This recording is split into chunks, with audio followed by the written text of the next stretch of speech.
Bismillahirrahmanirrahim. Assalamu alaikum.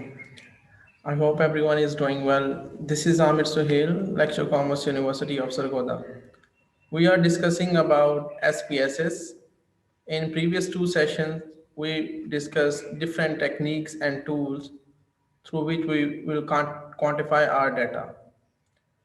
तो इस lecture में हम लोग कुछ मज़ीद टेक्निक सीखेंगे कि किस तरह से हम लोगों ने अब डाटा को अपनी थीसिस के लिए या आर्टिकल के लिए जब आप लोग SPSS यूज़ करते हैं तो उसमें कौन कौन से मेजर रिजल्ट्स हैं जो आप लोग उसको इंक्लूड करेंगे और उसमें हम लोग किस तरह से उनको फिट ऑन कर सकते हैं और उनकी इंटरप्रिटेशन किस तरह से कर सकते हैं। मेजरली जो आज हमारा ऑब्जेक्टिव्स है, हम लोग ये करना चाह रहे हैं कि हम लोग सबसे पहले कोरिलेशन मैट्रिक्स की तरफ जाएंगे, कोरिलेशन मैट्रिक्स सीखेंगे कि कोरिलेशन मैट्रिक्स होती क्या है। फिर हम लोग अपने मेजर टॉपिक की तरफ यानी रिग्रेशन एनालिसिस की तरफ जो है वो मूव ऑन करेंगे और फिर हमारे पास जो है वो थोड़ा सा मैं आप लोगों को इंट्रोडक्शन दूंगा प्रोसेस बाय हेज का और कि वो क्या होता है और कहाँ पर यूज़ हो सकता है। तो आई थिंक कि मेरी आवाज़ आप सब तक क्लियर है और आप लोगों को स्क्रीन शो हो रही है। इज इट जी सर, शो हो जी रही है। सर। ओके जी सर, हो गई। चलें जी, थोड़ा सा जो लास्ट टाइम हम लोगों ने सेशन किया था कल का उसको थोड़ा सा रिवाइज मैं कर देता हूँ। कौन सी चीज़ें हम लोगों ने अब तक डिस्कस कर ली हैं। हम लोग अभी तक डिस्कस कर चुके हैं कि SPSS में हम लोगों ने डाटा एंटर किस तरह से करना है। उसके अलावा हम लोग ये डिस्कस कर चुके हैं कि SPSS में डाटा एंट्रेंस के बाद उसमें डाटा व्यू और वेरिएबल व्यू के ऑप्शन को किस तरह से यूज़ करना है। हम लोगों ने क्वेश्चनर को किस तरह से पुट करना है SPSS में और उसके अगेंस्ट रिस्पॉन्सेस को किस तरह से ऐड करना है। फर्दर हम लोगों ने कल डिस्क्रिप्टिव एनालिसिस सीखा था, जो कि हम लोग गए थे एनालाइज में जाकर हम लोगों ने डिस्क्रिप्टिव स्टैटिस्टिक्स में गए थे। उसमें हम लोगों ने फ्रीक्वेंसीज को डिस्कस किया था। फिर हम लोगों ने डिस्क्रिप्टिव्स को और एक्सप्लोर के फंक्शन को हम लोगों ने फाइंड आउट किया था और इसके थ्रू हम लोगों ने सीखा था कि किस तरह से हम लोग इसको परफॉर्म कर सकते हैं और इसकी इंटरप्रिटेशन किस तरह से कर सकते हैं। फिर हम लोगों ने कल ये लास्ट में सीखा था कि इस डाटा की रिलायबिलिटी को चेक करने के लिए हम लोगों को कुछ टेस्ट जो है वो करने पड़ते हैं, जिसमें जो कि हम लोगों को गो हेड लेने के लिए जो कि हम लोगों को ज़रूरी है कि जब हम लोग फाइनल अपने जो है वो एनालिसिस पर जाएं उससे पहले हम लोगों को कुछ एनालिसिस करने हैं जो जिससे हम लोगों को ये पता लग सके कि हमारा डाटा रिलायबल है कि नहीं है। इसलिए हम लोगों ने कुछ टेस्ट जो है वो किए थे। उसमें हम लोग गए थे स्केल पर गए थे और रिलायबिलिटी एनालिसिस का टेस्ट सबसे पहले हम लोगों ने किया था। उसमें हम लोगों ने क्या किया था, रिलायबिलिटी एनालिसिस में हम लोगों ने अपने कंप्यूटेड वेरिएबल्स जो थे उनको एंटर किया था और एंटर करने के बाद हम लोगों ने उसको क्या किया था, उसको हम लोगों ने चेक किया था कि क्या वाकई ही हमारे जो डाटा है, जो हमारे वेरिएबल्स हैं वो रिलायबल हैं कि नहीं है। तो हम लोगों ने देखा था कि यहाँ पर इसका थ्रेशोल्ड बताया था क्रोनबेक अल्फा की वैल्यू को आप इस टेस्ट में देखते हैं और इसका थ्रेशोल्ड है 5 कि आपका जो क्रोनबेक अल्फा की वैल्यू है वो 0.70 से अबव होनी चाहिए। अगर वो अबव है इन कलेक्टिवली ये आप लोगों को शो कर रहा है। और यहाँ पर अगर आप देखें Cronbach alpha if item deleted, ये आप लोगों को शो कर रहा है वो वैल्यू जो कि आपको इंडिविजुअल वेरिएबल की वैल्यू शो कर रहा है। ये भी वैल्यूज आप लोगों की 0.70 से अबव होनी चाहिए और रिलायबिलिटी स्टैटिस्टिक्स की ये जो ओवरऑल वैल्यू है ये भी 0.70 से अबव होनी चाहिए। अगर अब आप नहीं आ रही तो मैनिपुलेट नहीं करना डाटा को, बल्कि डाटा को देखना है कि वहां पर कोई मिस्टेक हुई है आपसे एंट्रेंस करते हुए। समटाइम आप लोगों को ये समझाया था कि डाटा जो रिस्पोंडेंट होते हैं आपके वो आप लोगों को गलत रिस्पॉन्ड कर देते हैं, तो वो आपको सही तरीके से रिस्पॉन्ड नहीं करते, एक एक एक एक लगा देते हैं या तीन तीन तीन तीन लगा देते हैं, चार चार, मतलब इस तरह से वो जो है वो रिस्पॉन्ड कर देते हैं। इसकी वजह से आपकी डाटा की रिलायबिलिटी खराब होती है। तो आपने क्या करना है, उन क्वेश्चनर्स को डिस्कार्ड कर देना है, उसको अपने डाटा से निकाल देना है जो ऐसे क्वेश्चन हो। उसके बाद दोबारा चेकआउट करना है। अगर आपकी रिलायबिलिटी ठीक हो रही है तो वेल एंड गुड, अगर नहीं हो रही तो अब आप लोगों को अगले स्टेप पे जाना है कि अब आपने डाटा को कलेक्ट और ज्यादा करना है। हम लोगों ने अपने सैंपल साइज को बढ़ा देना है। अगर आप सैंपल साइज बढ़ा देंगे तो भी आप लोगों की डाटा की रिलायबिलिटी आ सकती है और डाटा रिलायबल आपका हो जाएगा। ये वैल्यू आपकी 0.70 से अबव होनी चाहिए। लेकिन एक बात और है, सोशल साइंसेज में 0.60 से अबव भी रेफरेंसेस मौजूद हैं, लेकिन प्रेफरेबली 0.70 से अबव होनी चाहिए। फिर हम लोगों ने ये एनालिसिस करने के बाद ये देखा था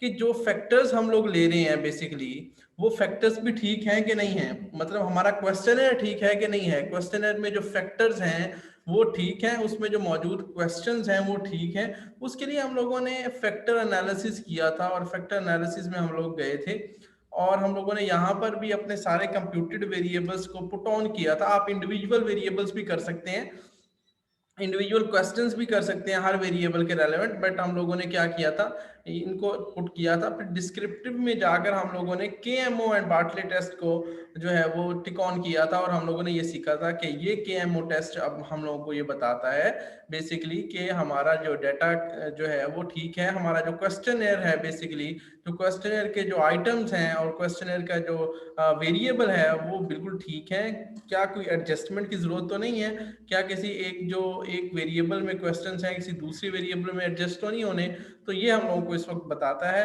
तो इसके अलावा हम लोग जाना था रोटेशन में, और रोटेशन में हम लोगों ने कहा था वेरी मिक्स रोटेशन कर देनी है ताकि हमारे रिजल्ट मजीद क्लियर हो जाए। फिर हम लोग इसको ओके पे प्रेस करेंगे तो ओके करने के बाद हमारे पास एक फैक्टर एनालिसिस के रिजल्ट आ जाएंगे। यहाँ पर हम लोगों ने जो चीज देखनी है वो ये देखनी थी कि बार्टले टेस्ट ऑफ जो हमारे पास है बार्टले टेस्ट केएमओ टेस्ट, उसमें हम लोगों ने वैल्यू ऑफ सिग्निफिकेंस देखनी है। अगर this value of significance is 0.005 और लेस तो हम लोग ये कह सकते हैं कि हमारा जो डाटा है हमारा जो क्वेश्चनर है वो बिल्कुल फिट ऑन है और हम लोग इसको प्रोसीड ऑन कर सकते हैं। अगर ये वैल्यू इससे कम होती है तो ठीक है, अदरवाइज हमारा ये क्वेश्चनर जो है वो ठीक नहीं है, इसको हम लोगों को दोबारा से चेक ऑन करने की जरूरत है। फिर हम लोगों ने ये कंपोनेंट मैट्रिक्स की वैल्यूज को देखना होता है और ये कम्युनिटीज की वैल्यूज को देखना होता है। इनकी वैल्यूज भी 0.5 से अबव होनी चाहिए, जो रेफरेंसेस हैं वो 0.5 के जो है वो मौजूद हैं कि 0.5 से अगर अबव हर एक वेरिएबल की हैं तो ये गुड है और इसको हम लोग जो है वो फर्दर अपने प्रोसेस में जो है वो लेकर आ सकते हैं। ठीक है जी, यहाँ तक हम लोगों ने डिस्कशन की थी। आज की डिस्कशन बहुत इंपॉर्टेंट है और ये बेस बनेगी, आज हम अपने इस सेशन में वो डिस्कस करेंगे और इस सेशन को कंक्लूड करेंगे अपने एसपीएसएस के सेशन को। आप लोगों के लिए जितना जानना ज़रूरी था होप्सो के उतना हो जाएगा इंशाल्लाह, और हम लोग एक नया एक सेशन प्रोसेस बाय हेस पे रखेंगे, वो आप लोगों को मैं उसका प्रोसेस भी शेयर कर दूंगा और उसके बारे में बताऊंगा कि वो चीज़ होती क्या है at the end of this session. Okay जी, तो हम लोग आज का हमारा जो सबसे पहला टास्क है वो ये है कि हम लोग सीखें कि कोरिलेशन मैट्रिक्स किस तरह से बनाई जाती है और वो होती क्या है।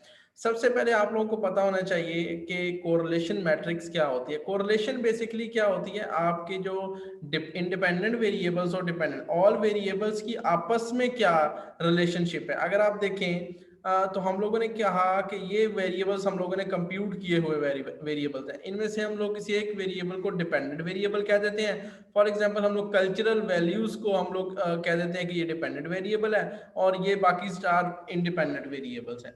अब हम लोग जब रिग्रेशन एनालिसिस करते हैं उसमें मैं ये सिखाऊंगा कि किस तरह से एक वेरिएबल हम लोग ये चेक करना चाह रहे होते हैं जब हम लोग लिटरेचर के बाद हाइपोथेसिस जनरेट करते हैं कि क्या हमारे एक वेरिएबल का इम्पैक्ट दूसरे वेरिएबल पर है कि नहीं है, सिग्निफिकेंट है कि इनसिग्निफिकेंट है, ये हम लोग चीज देखते हैं। लेकिन इससे पहले हम लोगों को एक और टेस्ट चेक करना होता है, एक और डाटा को चेक करने के लिए, अभी डाटा की रिलायबिलिटी को चेक करने के लिए हम लोगों ने कुछ टेस्ट किए। अब डाटा को मजीद चेक ऑन करने के लिए कोरिलेशन मैट्रिक्स का बनानी पड़ती है, जिसमें हम लोग देखते हैं कि ये जो डाटा है, ये जो रिस्पॉन्सेज हैं जो दो वेरिएबल्स के रेलेवेंट आए हुए हैं, मतलब फॉर एग्जाम्पल यहाँ पर दो वेरिएबल्स हैं accounting information A I computed and F I computed, ये दो वेरिएबल्स हैं। क्या ये दोनों वेरिएबल एक ही तरह के तो नहीं है, या इनमें कोरिलेशन इतनी ज्यादा स्ट्रांग तो नहीं है, क्या वो इतने ज्यादा कंबाइंड तो नहीं है कि उसमें एक प्रॉब्लम जो डाटा में होता है वो मल्टी कोरिलेरिटी का प्रॉब्लम होता है। ये इस पर भी कुछ प्रॉब्लम ऑफ एसपीएसएस डाटा ये भी हम लोग डिस्कस करेंगे किसी नेक्स्ट सेशन में। कि एक प्रॉब्लम होता है मल्टी कॉलनैरिटी का। मल्टी कॉलनैरिटी का प्रॉब्लम किस वक्त आता है, उस वक्त रेज होता है जब आपके जो वेरिएबल्स हैं, दो इंडिपेंडेंट वेरिएबल्स, ये आपस में वो बहुत ज्यादा स्ट्रांगली कोरिलेट कर रहे होते हैं। फॉर एग्जांपल 10 रिस्पोंडेंट ने जो जवाब यहाँ पर दिया वही जवाब 10 रिस्पोंडेंट ने इस वेरिएबल के रेलेवेंट भी दिया। ठीक है, वही सेम जो है वो आंसर रिपीटेशन होती है। मतलब अगर आप लोग कहें कि अगर जो एक किसी को कोई पर्सन है उसने 10 के 10, आप लोग खुद भी बैठे हुए हैं और आप लोग खुद जो है वो एक वेरिएबल का जो डाटा उठाते हैं, सेम ही सारे रिस्पॉन्सेज, फॉर एग्जांपल 300 रिस्पॉन्सेज आप लोग करते हैं और एक वेरिएबल यानी एआई के रेलेवेंट, और फिर 300 रिस्पॉन्सेज एफआई के रेलेवेंट करते हैं और वही सेम कॉपी करके पेस्ट कर देते हैं, जो कि मैनिपुलेशन होती है अक्सर। तो ये क्या होता है, डाटा डिटेक्ट करता है प्रॉब्लम, और वो प्रॉब्लम होती है मल्टी कोलिनैरिटी की प्रॉब्लम। आपको इस बात का भी ख्याल रखना है कि आपके जो वेरिएबल्स हैं वो इतने स्ट्रांगली जो है वो नहीं होने चाहिए आपस में कोरिलेट, कि आपकी जो डाटा की रिलायबिलिटी है वो खराब हो जाए, डाटा जो है वो खराब हो जाए। और ये एक प्रॉब्लम डाटा में आती है जिसको कहते हैं मल्टी कोलिनैरिटी की प्रॉब्लम। इसको हम लोगों को फिर किस तरह से रिमूव, इसको किस तरह से करते हैं कि हम लोग एक वेरिएबल को बदल देते हैं, या हम लोग डाटा को जो है वो चेंज करते हैं, डाटा को हम लोग मजीद जो है वो तब्दील कर लेते हैं, या हम लोग दो वेरिएबल्स में से किसी एक वेरिएबल को रहने देते हैं और एक वेरिएबल को डिस्कार्ड कर देते हैं। चले जी, सबसे पहले सीख लेते हैं, फिर हम लोग इसको मजीद भी साथ साथ डिस्कस करते चले जाएंगे। ट्रांसफॉर्म पे चले गए जनाब हम लोग। यहाँ पर हम लोगों ने कंप्यूट वेरिएबल कर लिया था, मैंने सिखाया था। अब हम लोग एनालिसिस के पोर्शन में आते हैं और ये सीखते हैं कि कोरिलेशन मैट्रिक्स किस तरह से बनानी है। चले जी, एनालाइज में आएंगे जी जनाब सबसे पहले, और फिर आप लोगों ने कोरिलेट का ऑप्शन है, यहाँ पर आप लोगों ने आ जाना है। कोरिलेट के ऑप्शन में बाइवेरिएट का ऑप्शन है, यहाँ पर क्लिक करेंगे तो आप लोगों के सामने एक विंडो खुल के आ जाएगी, और वो विंडो इस तरह से होगी। देख लीजिए, खाली ट्रे आप लोगों के सामने होगी। जो लोग साथ साथ कर रहे हैं वो काइंडली इसकी प्रैक्टिस करते जाइएगा। अगर आप लोगों के पास फाइल नहीं है तो मुझसे फाइल जो है वो आप लोग ले लें, अपनी अपनी फाइल पर जो है वो इसको ट्राई कर लें। ठीक, अच्छा, अब हम लोग क्या करें, इसको क्या करते हैं हम लोग, अपने जो खाली ट्रे में हम लोग क्या करें, ये जो कंप्यूटेड वेरिएबल्स हैं, आप याद रखिएगा जितना भी काम है अब कंप्यूटेड वेरिएबल का है, इसलिए वेरिएबल कंप्यूट करना आप लोगों को आना चाहिए, और ये सबसे मेजर और बेसिक चीज है जिसकी बेस पर सारे के सारे एनालिसिस रन होते हैं। ये मैंने आप लोगों को लास्ट टाइम भी बताया। अब क्या करेंगे जनाब, सीवी मतलब ये हमारे पास कुछ जितने भी हम लोगों ने कंप्यूट किए हैं उन सबको हम लोगों ने इस ट्रे में ऐड ऑन कर देना है। ठीक है, ऐड ऑन करने के बाद हम लोगों ने ये कुछ टैब्स हैं, पेयरसन कोरिलेशन है, ठीक है जनाब, और स्पेयरमैन है। ये दो ज्यादा यूज होते हैं, पेयरसन और स्पेयरमैन। लेकिन ये भी कब यूज होते हैं, ये मैंने कल आप लोगों को बताया था कि डाटा की नॉर्मेलिटी के लिहाज से भी डिपेंड करता है कि डाटा आपका नॉर्मल है या एबनॉर्मल डाटा। अगर आपका डाटा की नॉर्मेलिटी है, डाटा की नॉर्मेलिटी किस तरह से चेक क्या होती है, वो कल का एक सेशन हम लोग रखेंगे जिसमें डाटा नॉर्मेलिटी की बात में बात करेंगे। एक सेशन हम लोग उसको रखेंगे जिसमें हम लोग जो जितनी भी हमारे टॉपिक्स जो हैं वो रह गए हैं इस स्पेसेस के हवाले से उसको डिस्कस करेंगे। बट मेजरली जो अगर डाटा की नॉर्मेलिटी हो, डाटा नॉर्मल हो, तो फिर हम लोग पेयरसन कोरिलेशन टेस्ट ही यूज करते हैं। अगर डाटा नॉर्मल नहीं है तो फिर हम लोग स्पेयरमैन टेस्ट की तरफ जाते हैं। ठीक है, उसके नॉर्मेलिटी के भी कुछ टेस्ट होते हैं, वो हम लोग बाद में सीखते हैं। ओके, हम लोग अभी फर्ज कर रहे हैं कि हमारा डाटा नॉर्मल है और हम लोग पेयरसन कोरिलेशन टेस्ट की तरफ जा रहे हैं। चलें जी, हम लोग इसको यहाँ पर ओके करेंगे प्रेस, तो हमारे पास एक कोरिलेशन मैट्रिक्स बनकर आ गई है। अब इसको जरा गौर से देखिएगा और इसको समझना बहुत जरूरी है, समझना बहुत जरूरी है। जैसे मैंने आप लोगों को कल कहा था कि हम लोगों के पास जो सिग्निफिकेंट की वैल्यू है, ये अपने पास महफूज रख लीजिए यादाश्त में और लिख लीजिए कहीं पर। हमारे पास सिग्निफिकेंस के 3 लेवल होते हैं रिसर्च में, जो हम लोग एसपीएसएस में यूज करते हैं। मेजरली तीन जो है वो हमारे पास थ्रेशोल्ड्स होते हैं। फर्स्ट थ्रेशोल्ड है जो सबसे कम है, वो है 0.10। आप कहते हैं कि अगर आपका डाटा, आपकी डाटा की वैल्यू 0.10 से कम है तो आपका डाटा जो है वो रिलायबल है, और आप उसको कहते हैं कि जनाब वो सिग्निफिकेंट कोरिलेशन या रिलेशनशिप जो है वो शो कर रहा है। ये जो थ्रेशोल्ड्स हैं तीनों, ये रिग्रेशन में भी यूज होते हैं और साथ साथ कोरिलेशन टेस्ट में भी यूज होते हैं, दोनों में यूज होते हैं। तो सबसे पहला थ्रेशोल्ड है 0.10 से कम होनी चाहिए वैल्यू, तो एक्सेप्टेबल है, यानी सिग्निफिकेंट रिलेशनशिप करेगा। सेकेंडली हम लोग कहते हैं, जो कि ये ज्यादातर प्रेफरेबल नहीं है, ये फिर वही बात जिस तरह हम लोग कह रहे थे रिलायबिलिटी टेस्ट में 0.60 से कम पर हम लोग कह सकते हैं कि कुछ रिसर्चर्स ने इसको जो है वो कहा है। सोशल साइंसेज में जैसे सोशियोलॉजी, है, जैसे हमारी अपनी साइंस जो है वो सोशल साइंस में जितने भी सब्जेक्ट आते हैं, लेकिन प्योर साइंस में इसको नहीं माना जाता। बहरहाल हम लोग 0.70 को ही कंसिडर करते हैं इनिशियली, तो हम लोग कहते हैं 0.70 से अबव होनी चाहिए हमारी रिलायबिलिटी की वैल्यू। तो इसी तरीका जब हम लोग कोरिलेशन या रिग्रेशन की बात करते हैं, तो हम लोगों ने सिग्निफिकेंट लेवल जो है वो 0.10, कुछ रिसर्चर ने रिकमेंड किया कि अगर 90% तक आपकी जो डाटा आपके इंडिपेंडेंट और डिपेंडेंट पर इफेक्ट कर रहा है, तो हम लोग उसको सिग्निफिकेंट मानते हैं। लेकिन प्रेफरेबली क्या है, 0.05 से वैल्यू कम होनी चाहिए, 0.5 से कम होनी चाहिए वैल्यू।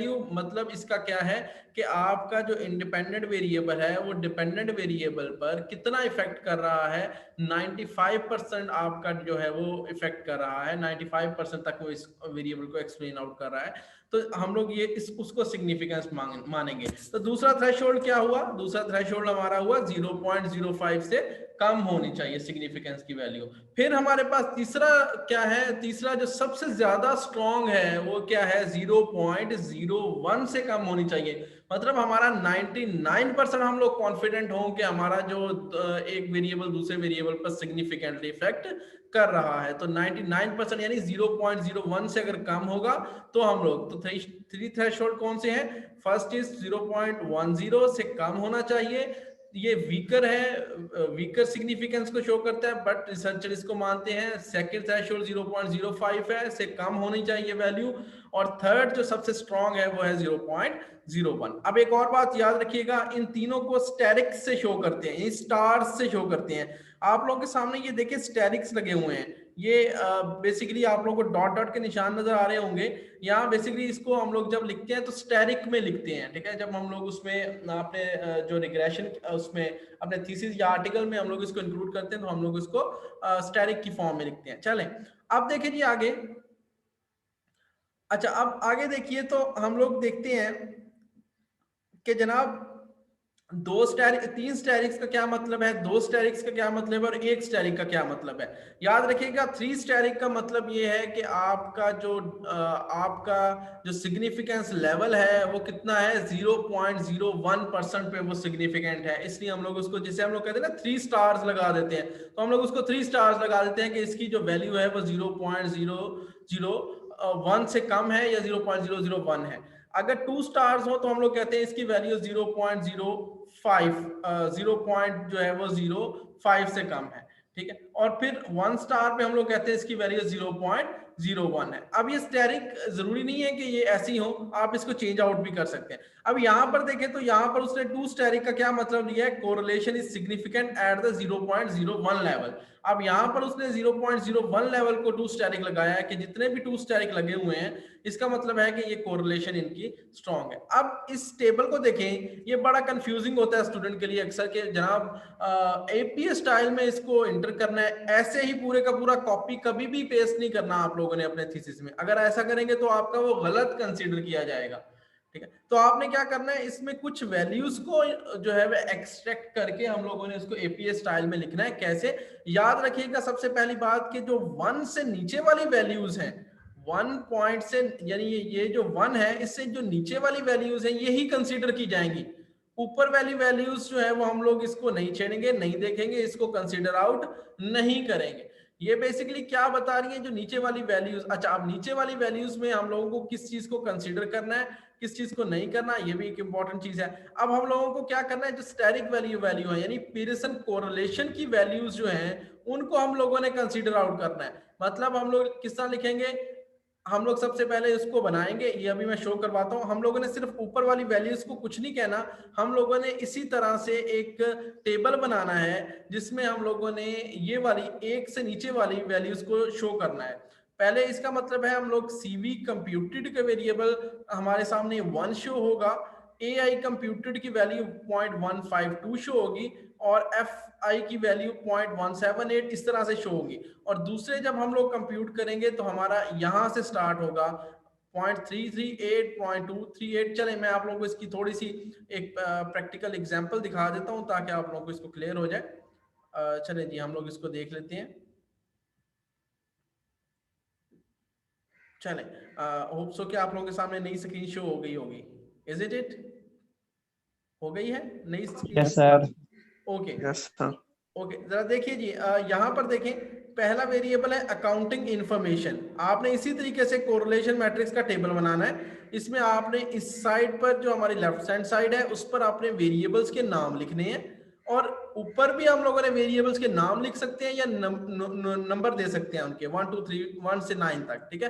प्रेफरेबली आप नाम लिख ले तो ज्यादा बेटर है, ताकि आप लोगों को आसानी से उसकी अंडरस्टैंडिंग हो सके। अब देखिए जनाब, यहाँ पर देखिए अकाउंटिंग इंफॉर्मेशन का 1 है, यानी यहाँ पर अगर हम लोग अपने उस पर और सेकेंडली फिर ये सारे वेरिएबल्स के नाम लिखे होंगे तो हम लोगों ने 1 से नीचे वाली सारी वैल्यूज को इंक्लूड किया है।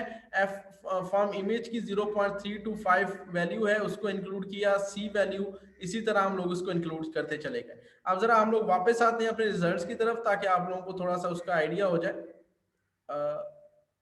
जी, रिजल्ट नजर आ रहे हैं बेटा आप लोगों को? रिजल्ट्स की तरफ आ गए हम जी लोग सर आ रहे हैं। कोरिलेशन। जी जी सर नजर आ रहे हैं। ओके, जी सर आ रहे हैं। ओके बेटा। तो देखें जनाब, आप देखें जरा सीवी कंप्यूटेड इसी तरीके से जैसे यहाँ पर हम लोगों का लिखा हुआ था वैल्यू, यहाँ पर हम लोग लिखेंगे सीवी कम, ऐसे ही हम लोग इधर भी बना लेंगे, और जैसे ये बनी हुई है इसको भी बना लेंगे। जस्ट हम लोगों ने ये वाली ऊपर वाली वैल्यूज को कंसीडर आउट नहीं करना, नीचे वाली वैल्यूज जितनी है उसको इसी तरतीब से लिख देना है। जैसे हम लोग यहाँ पर सीवी कंप्यूटेड में 1 है तो 1 ही लिखा रहने देंगे।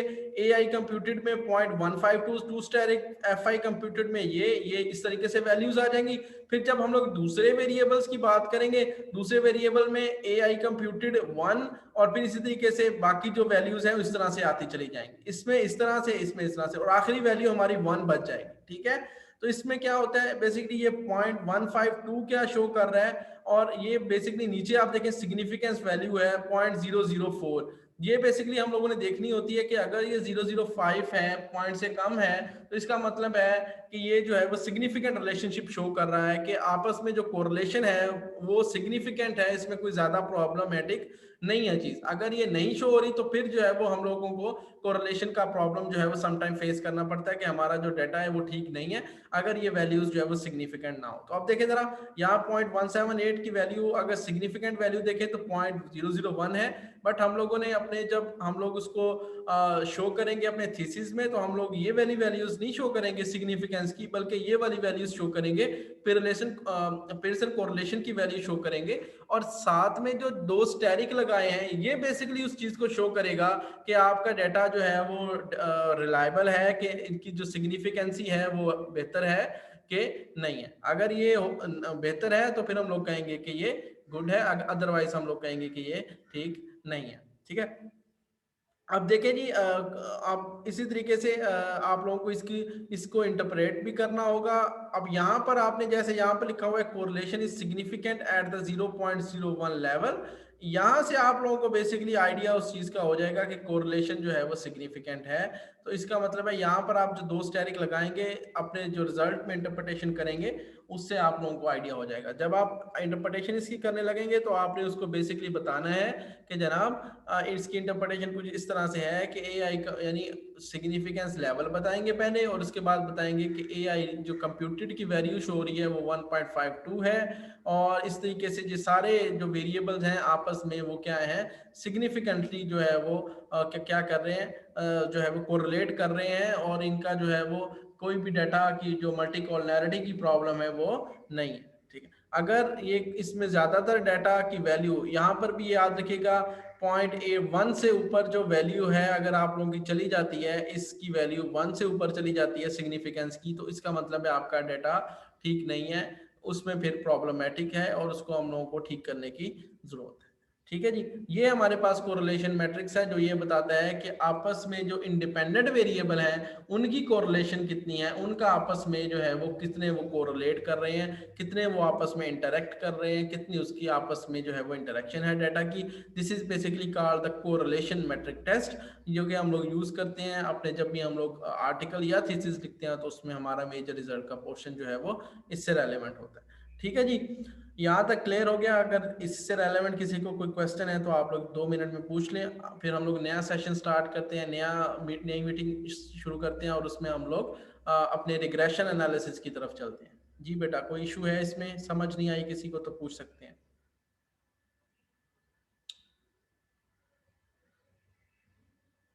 आई थिंक सो कि क्लियर है आप लोगों को। तो चलिए मैं इसको सेशन ऑफ कर रहा हूँ। इंशाल्लाह अभी हम लोग सेकंड सेशन में जो है वो अपनी रिग्रेशन के बारे में डिस्कशन करते हैं। तो आप लोगों को इसका लिंक जो है वो सेकंड सेशन, फर्स्ट सेशन का और सेकंड सेक्शन सेशन का जो है वो डिस्क्रिप्शन में मिल जाएगा। यूट्यूब पे जो वीडियो अपलोड है उससे आप लोग उसको भी जो है वो पीछे से कोरिलेट कर सकते हैं। ठीक है जी। चलिए मैं नेक्स्ट सेशन कर रहा हूँ, आप लोग काइंडली इसको ज्वाइन करें ताकि हम लोग इसको अपना जो है वो स्टार्ट कर सकें।